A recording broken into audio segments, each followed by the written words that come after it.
Balita mula sa lalawigan sa bawat rehiyon ng ating bayan. Dito sa Ang Pilipinas Ngayon.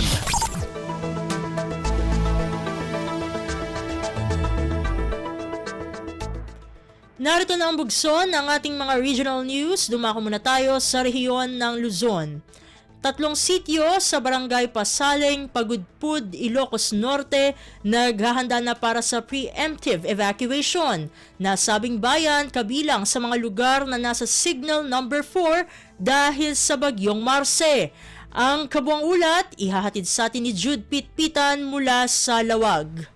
Talo asityo, weno patupulog kat 5 pamilya tinisyal ang may bakwit ti Barangay Pasaling, Pagudpud, Ilocos Norte. Gapu iti ididuprak ti bagyong Marce. Segon kani Barangay Kagawad Constantine Benemerito, dagiti nasao a pamilya kat agnanaed iti igid ti baybay. Rumrumor nga itagdama, mangrugin nga agtudo kan sipod pay iti kalman kat nakaron iti kapigsa iti angin na. Kamak dagiti residente kat dagiti nangangato nga daluyon, lumabes pa yan kadagiti seawall 30 to 60 a metro ti kadayon na kadagiti kabalbalayan. Impasigurado ti kagawad ang nakasagana da amang ipasidong kadagiti kailyanda no nasken nga isuda kat may bakwit kadagiti pagtanganda. Itay bigat it advisory iti DOS ti Pagasa na iramanan ti ili ti Pagudpud kadagiti nakaibayugan iti pagsenyalan numero 4 gapo iti sangbay ti bagyong Marce. Manipod iti syudad Dilawag, Jude Pitpitan para iti Radyo Pilipinas World Service. Balita mula sa lalawigan sa bawat rehiyon ng ating bayan. Dito sa Ang Pilipinas Ngayon.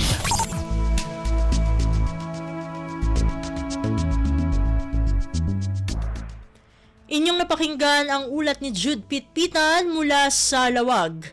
Puntahan naman natin ang Agoo. Bayan ng Agoo, La Union nakasungkit ng 4 na parangal sa CMCI Regional Awarding Ceremony.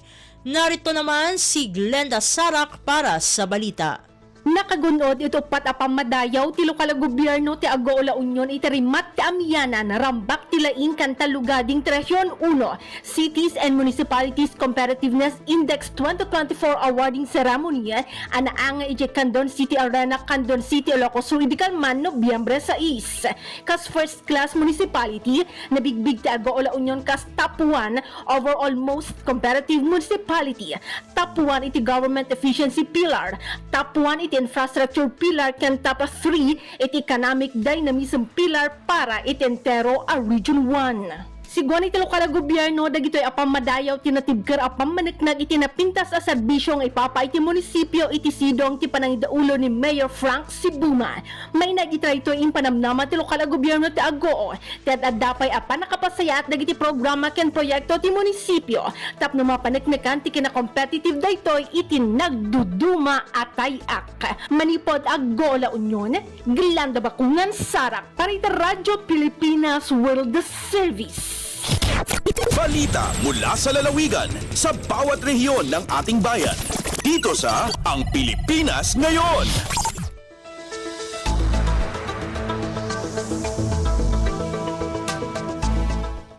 Inyong napakinggan ang ulat ni Glenda Sarak mula sa Agoo. Dumako naman tayo sa rehiyon ng Kabisayaan. Pinsala ng Bagyong Christine sa fishery sector sa Eastern Visayas umabot sa mahigit 16 na milyong piso. Ang detalye ng balita ihahatid sa atin ni Daisy Belizar mula sa Borongan. Inabotin sobra 16 milyones pesos ang kantidad ng danyos nga ginbayaan ng Bagyo Christine ha sinirangan Visayas. Tika nga nagkaruruba nga gatos-gatos nga aqua farm, fishing boats and gears, ngan post-harvest facilities, ipikton makusog nga hangin nga nooran. Ini nakaapiktarin por lo menos 2,000 nga poro pangisda harihiyon. Diin ang probinsya Leyte ang nakapatikin pinakadamong apiktado, 1,269.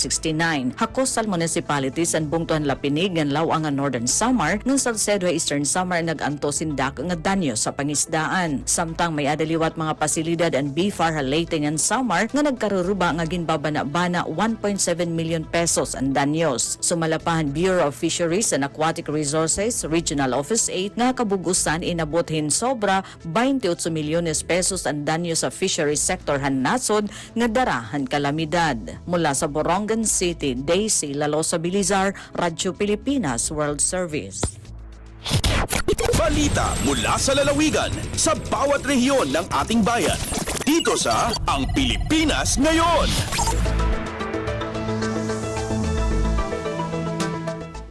Inyong napakinggan ang ulat ni Daisy Belizar mula sa Borongan. Dumako naman tayo sa Sogod, bakuna eskwela sa bayan ng Malitbog, Southern Leyte, nagpapatuloy. Ang kabuang ulat ihahatid naman sa atin ni Ruel Bugnos.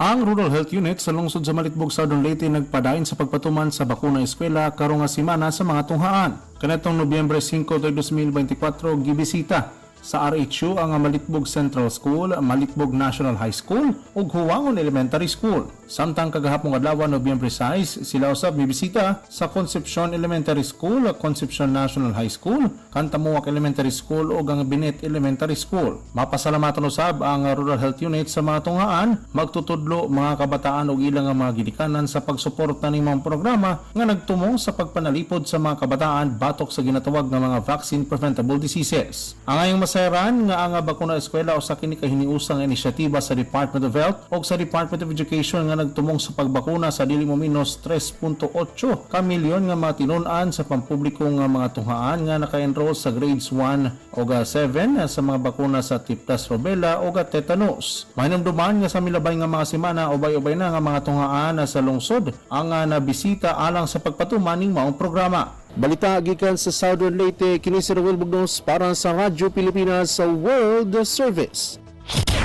Balita mula sa lalawigan sa bawat rehiyon ng ating bayan. Dito sa Ang Pilipinas Ngayon.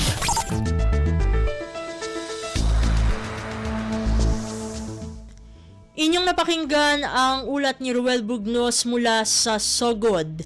Dakuy naman natin ngayon ang rehiyon ng Mindanao. Ikalabing-anim na People's Caravan isinagawa ng National Housing Authority Region 10.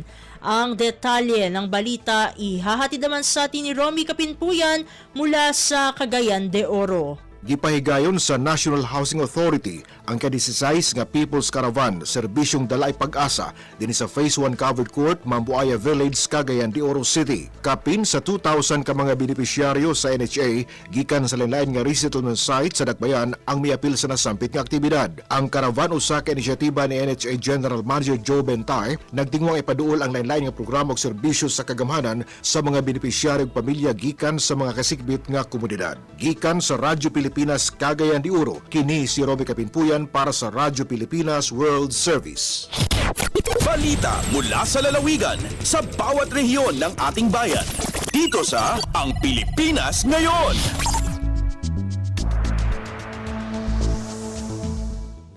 Inyong napakinggan ang ulat ni Romy Kapinpuyan mula sa Cagayan de Oro. Puntahan naman natin ang Zamboanga.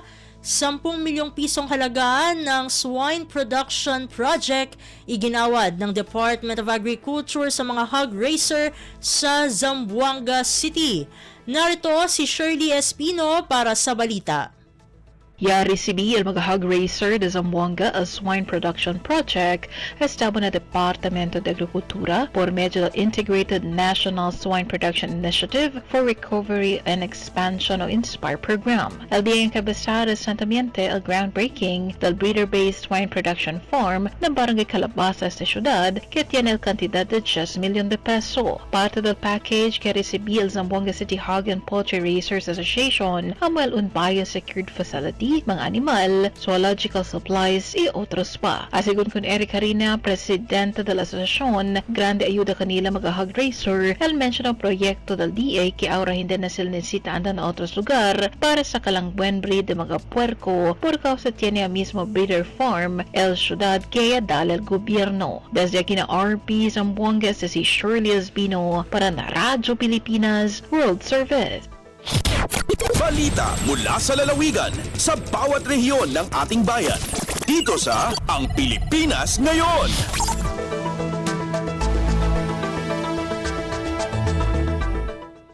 Inyong napakinggan ang ulat ni Shirley Espino mula sa Zamboanga. Dumako naman tayo sa Butuan. Pamahalaang panlalawigan ng Agusan del Sur committed na tulungan ang livestock farmers. Mga kambing, ipinamigay. Ang detalye ng balita ihahatid naman sa atin ni Jocelyn Morano. Manampusong napahigayon ang distribusyon sa mukaba 30 ka mga himsog nga kanding gilangkuban kini sa 23 ka babae ug 7 ka mga lalaki. Ngadto kini sa mga enrollees sa Goat Racers Association sa Agusan del Sur kun graas ang lakang kabahin sa Goat Development Project ubos sa Poverty Alleviation Program, Livestock Development Program sa Kagamanan Probinsyal sa Agusan del Sur. Para usab masuportahan ang mga namuhi kahayupan, ang Provincial Veterinary Office nagpasiugda sa mga pagbansay aron mulambo ang livestock farming sa probinsya. Samtang gibutyag usab ni Provincial Veterinarian Dr. Connie Luberdin, gawa sa maong asosasyon, doon na pa'y mga kanding nga nahatag sa mga lugar nga naapektuhan sa kalamidad nitong bulan sa Pebrero ubos sa Rehabilitation and Recovery Program. Dinhi 28 ka mga kanding, diin 21 niini babae ug 7 ang lalaki ang gipangapod-apod ngadto na sa mga livestock farmers kinsa naapektuhan sa pagbaha sama sa Trento, Loreto, Santa Josefa, Bunawan, Rosario, San Luis ug Talacugon. Gikan sa RP Butuan, kini si Jocelyn Morano para sa Radyo Pilipinas World Service. Balita mula sa lalawigan sa bawat rehiyon ng ating bayan. Dito sa Ang Pilipinas Ngayon.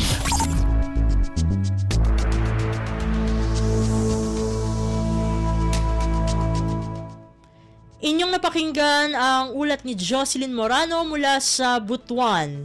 Puntahan naman natin ang Iligan, kauna-unahang Tatak Pinoy Project sa Region 10, inilunsad ng DTI Lanao del Norte.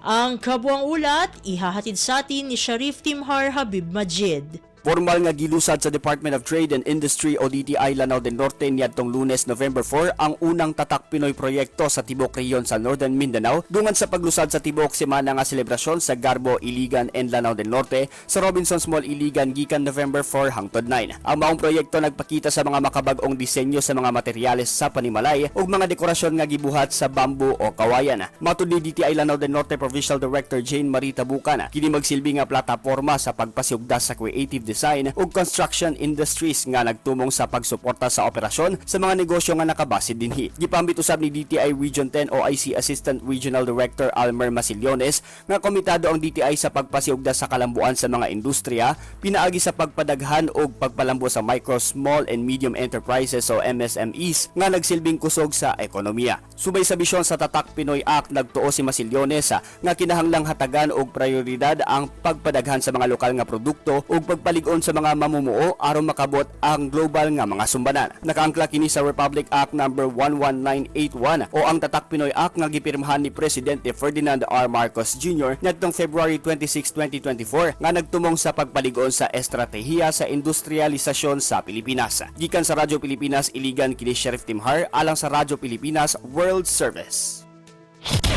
Balita mula sa lalawigan sa bawat rehiyon ng ating bayan. Dito sa Ang Pilipinas Ngayon.